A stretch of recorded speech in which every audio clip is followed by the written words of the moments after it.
Biological Farming Roundtable podcast helps farmers explore innovative, low-input, regenerative and profitable farming systems. The Biological Farming Roundtable is sponsored by Nutrisoil, an award-winning biological liquid fertiliser made from a big worm farm. Nutrisoil's purpose is to empower farmers to produce life-enriching food. My name is Nikala Maddock. I work at Nutrisoil. I envisage a future where farmers are rewarded for producing nutrient-rich foods and consumers have this easily available to them. Today I have an interview with ethical sheep producer Suzanne Lewis. Suzanne practices low-stress sheep management and explains to us today that a healthy sheep is a happy sheep. Suzanne explains the benefits such as increased sheep weight, fertility and meat quality, as well as a decreased worm burden that comes with low-stress sheep management. Suzanne manages 1,400 cross-white Suffolk composite ewes and trade merino wether lambs. Suzanne's husband Evan operates a no-till cropping enterprise which incorporates multispecies cover cropping. The two systems complement each other by the integration of the sheep grazing cover crops and stubble for soil and animal health. Not only is Suzanne an ethical meat producer, but she's also a part-time teacher with the School of Exercise and Nutrition Sciences at Deakin University and is passionate about the connection of healthy soils, healthy animals and healthy people.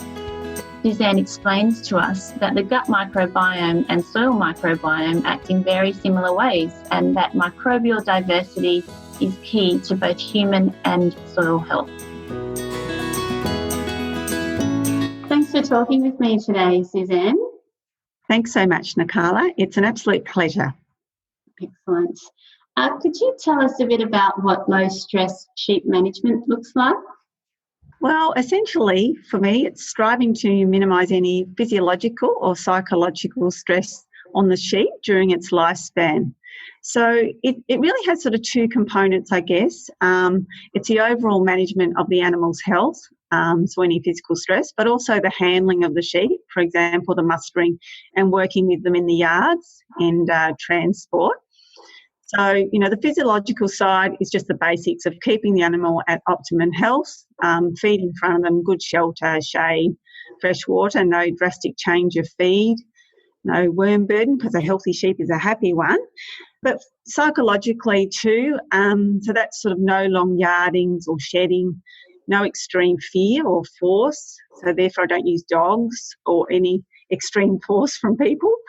So no over sort of crowded environments. Or, I don't like feedlotting. And it's so no two stressful events coincide too. So weaning, as we know, is stressful for the sheep, and shearing. So we wouldn't coincide two stressful events and try and keep the animal away from stress as much as possible, working with, I guess, the animal and not against them.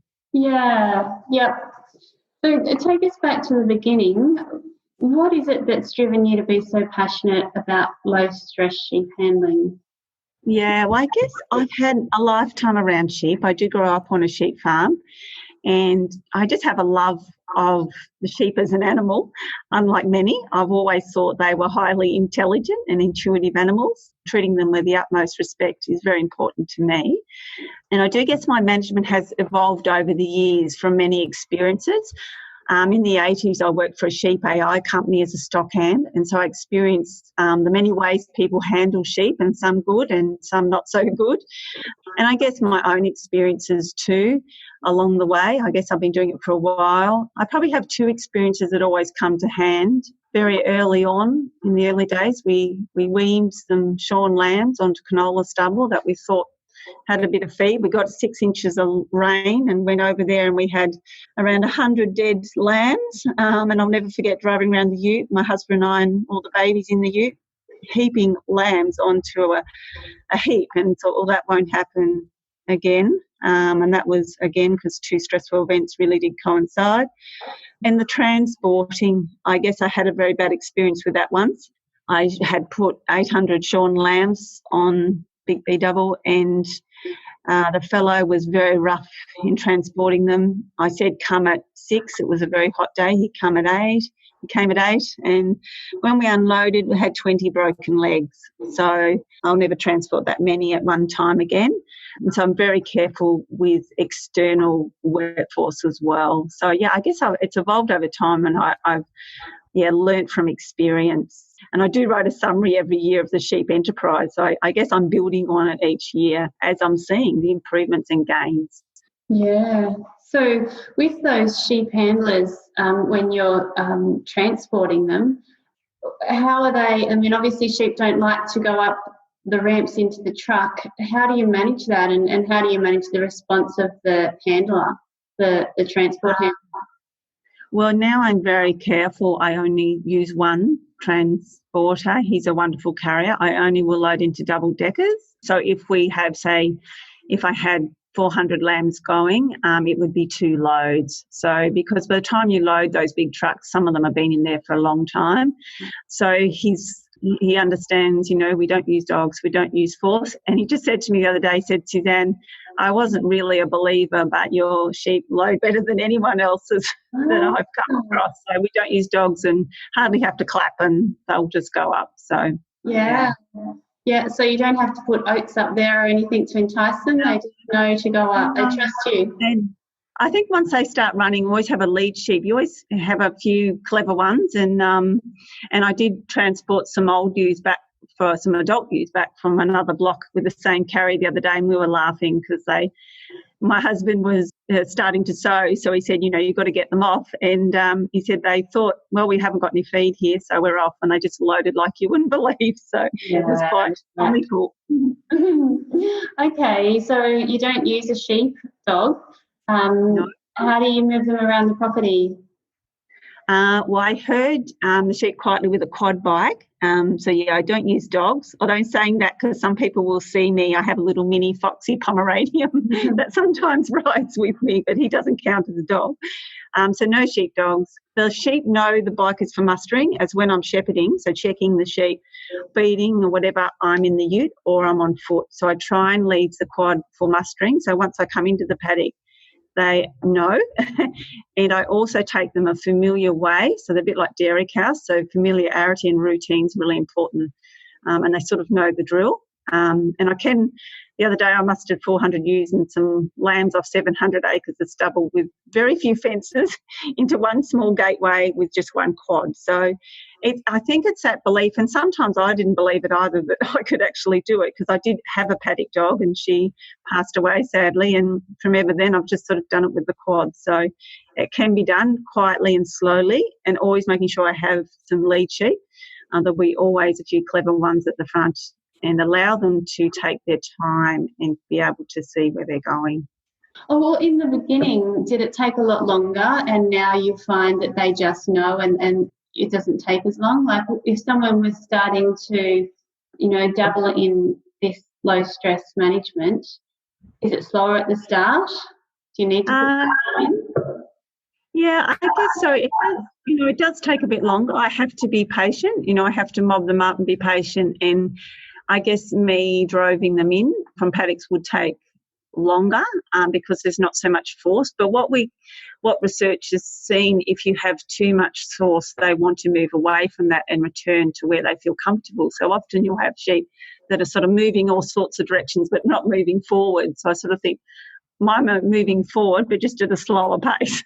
Yeah. So yeah, it does take a bit longer, and I don't have, in most of the time, except when I have them boxed on stubbles, I don't have huge mobs either. So yeah, okay. So what are the main advantages from keeping your sheep calm? Well, there's many advantages, and I guess the most important, because we're prime lamb producers, is that forward trajectory of growth. So I'm not sort of checking the lamb at any time, so any stressful event, as I said, doesn't coincide. And just like humans with stress, we have raised cortisol, and that causes a loss of appetite and lethargy and dehydration. So, of course, all they are going to affect the trajectory of growth. And there's also evidence, it's actually just quite recent, that has been published out of Western Australia, that calm ewes have increased ovulation and produce more multiples compared to nervous ewes. And there's also other evidence that they produce better quality colostrum. and volumes of milk. And this has all been evident in our operation, I feel, as our scanning results and our lamb survival sort of continue to grow. Although there still are challenges with our lambing survival, considering the high amount of triplets we scan. We scan a lot of triplets, so that's still a challenge. Last year, our adult ewes scanned at 212%. So that's, really good. And, it is a combination, obviously, of nutrition and genetics and, of course, keeping them calm. Also, I guess the advantages for me is working as a woman, often with them autonomously. I don't want their big ewes. Our ewes are 80 to 100 kilo ewes, so I don't want them full of adrenaline running around knocking me over, particularly if I'm drafting on my own or vaccinating them up a race. So they're much easier for me, obviously, to handle when they're calm. But I guess, my main driver is welfare. But my husband says, no, you're very interested in the profits too. But, we have seen increased profits. So less losses, higher percentage weaned and heavier lambs at weaning. So all that equals increased profits. Yeah. You talked about scanning triplets. What's the difficulties there? It's really just a lamb survival, because we had so many scanned triplets, and ideally they should be in smaller mobs, but because we're a cropping or mixed farm enterprise, and a lot of our, we're broadacre cropping, I don't have that many small paddocks, because a lot of what I'm grazing is like, say, cover crops that are then going to be a cash crop. So we don't want, lots of cells. And we have to make sure they have enough shelter. So if you sell a paddock off, certain parts may not have any shelter, and that's very important. So I'm still getting my head around that, and we are actually putting in more fences in some paddocks that we won't be cropping, and they'll just be some pasture, and then we can put them onto covers later on. But they will miss mother if you've got too many in a paddock. The lamb survival, really is quite good once they get them up and going in that first week or two. But we lamb in July, and we've had terrible weather events too. So a lot of it is external, which is difficult, and foxes. We have a problem with foxes as well. Yeah, okay. You talked about the increasing weight gain and the higher quality milk. What about the difference between the quality of meat from a sheep that's been stressed compared to the sheep that haven't? Well, there is evidence to suggest this, particularly in the cattle industry, but there's sort of no published evidence about, not that from my knowledge, of sheep meat, but there is some technology that is going to be implemented, and I know it's going to be implemented at Australian Lamb Company in Colac, where I sell my lambs, and it's like a dual DEXA X-ray that will measure meat quality. So hopefully it can be quantified down the track. But obviously, if they're yarded and transported very carefully, there'd be a lot of less bruising, and there'd be obviously less stress, adrenaline and cortisol in the muscle. And I guess I only have anecdotal evidence from friends and family that eat our butchered lamb, and they say it's deliciously tender. Yeah. The most difficult challenge in keeping your sheep away from stress, what would you say that is? I think, Kayla, that probably is the external threats that I find it hard to control to a certain extent, and that would be foxes. Weather events, so obviously where we live, we can get some very severe weather events, which we did in September last year when I was lambing down maidens. We have done a lot of tree planting for shelter belts, and there's also increased pollination. So we're getting there, and also external workforce, but I'm working, definitely to stamp out any problems there. I have a very good shearer, and we only shear a mob at a time, so it sounds like we shear forever, but I do only have one shearer that quite likes to work independently, so that works well. So I'm very careful with the external workforce. Yeah. What about the mental health of the sheep handler? I think you hear some farmers, calling their sheep every name under the sun and getting high blood pressure at the same time. There must be some mental health benefit to controlling your own stress when you're handling sheep. Yes, for sure. I actually feel there's many benefits, and I just don't think I could do it any other way, like loud voices and barking dogs, sheep panicked and running into fences. For me, as someone who does suffer anxiety, I have found the way I work with the sheep very therapeutic. And for me, there's nothing better than a day in the sheep yards. But, I mean, some people would definitely think very contrary to that. If I'm calm, they're calm. I have found in the past that if I'm under time pressure, so I have to be somewhere or so I'm in a hurry, they can sense that and often the wheels may fall off. So trying to stay calm myself. And funnily, there is evidence now that sheep have facial recognition, and my husband even laughs that when the ewes see him, they become stressed when he walks in the yards. He says, oh, they only like Susie. Gorgeous. Okay. You talked about you not having a worm burden. What's the relationship between stress-free sheep and low worm burdens? Well, there is evidence that any physiological or psychological stress can lower sheep's immune system. So when we have a lower immune system, they're more susceptible to worms. But also we do breed for worm resistance. And because we have rotation on stubble and cover crops, it also reduces our burden. So it's sort of a combination. So we haven't actually drenched our older ewes for 2 years, which is pretty amazing. I'm constantly doing fecal egg counts with our sheep bed and they keep coming up trumps. So this is really saving us money and time and, of course, stress on the ewe because we're not yarding her and drenching her. So, yes, I think our worm burden is a combination, of a few different factors, but definitely the reduced stress is important. Yeah. You talked about a particular slaughterhouse that you use. Does it have particular ethical practices that you liked or...?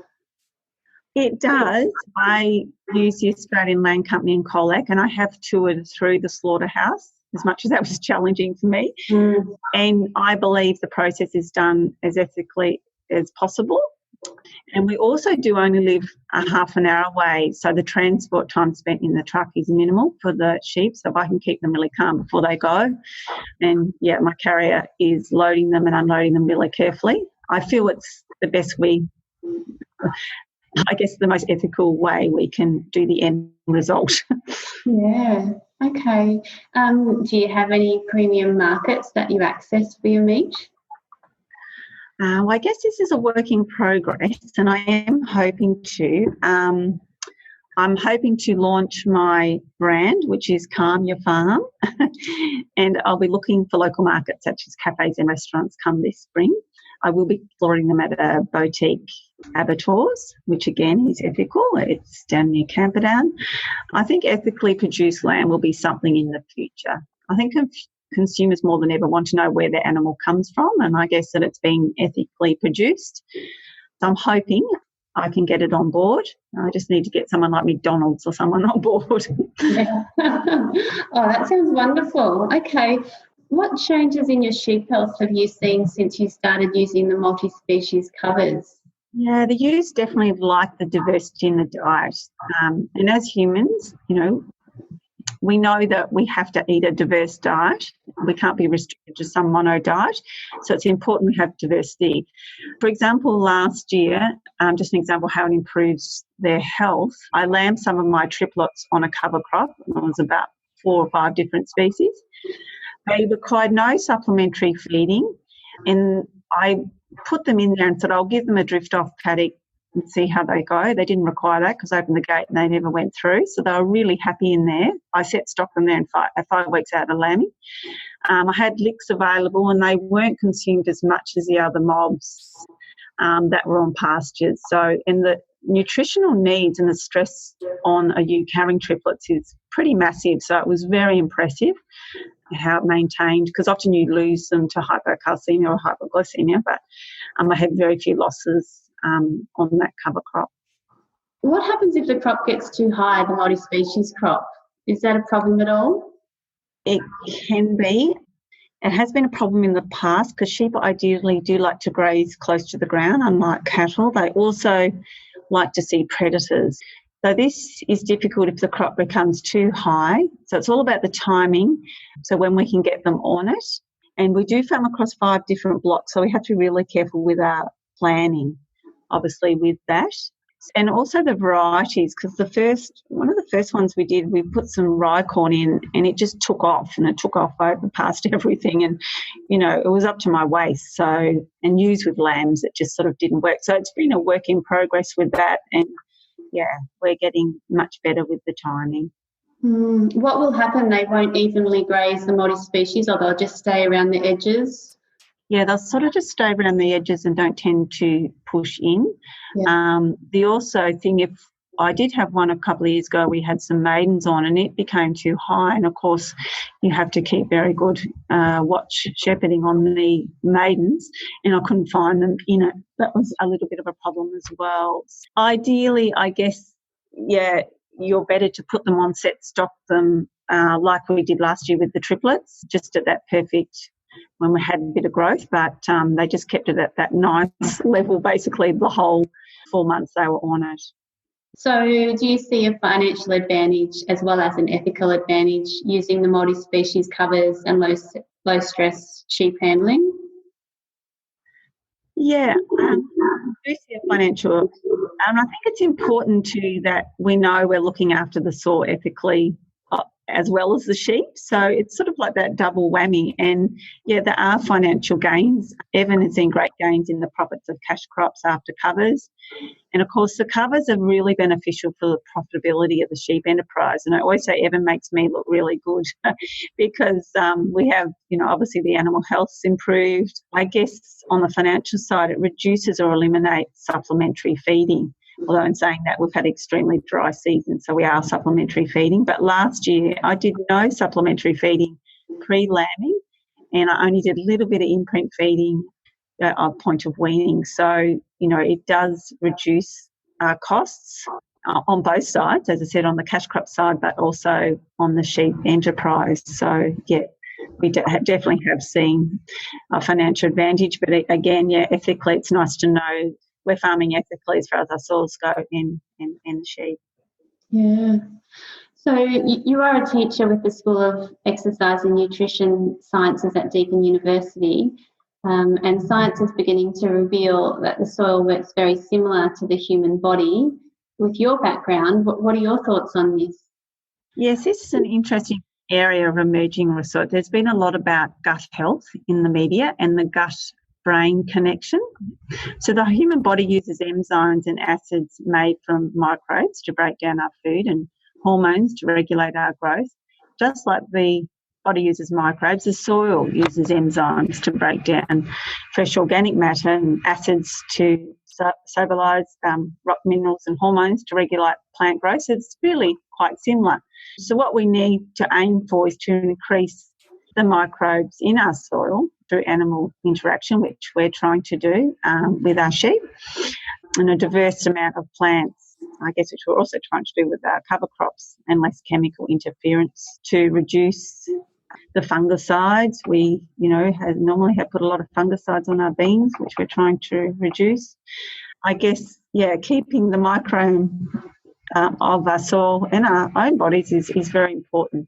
So it's important for human health and soil health. So just like we need probiotics to maintain a healthy gut, our soil needs probiotic inputs.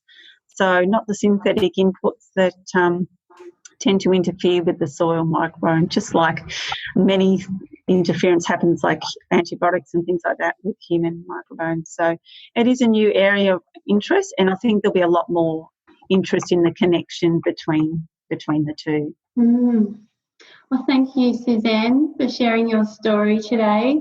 I hope that our listeners might pick up something that they might like to take on in their farming system. Thank you very much, Nicola. As again, it was an absolute pleasure. It's lovely to share a story. Thank you. Absolutely. See you later, Suzanne. Bye. Bye. Please follow the Biological Farming Roundtable podcast. Share it with your friends and networks. I'm Nicola Maddock and I work at Nutrisoil, a liquid biological fertiliser made from a big worm farm whose purpose is to empower farmers to produce life-enriching food.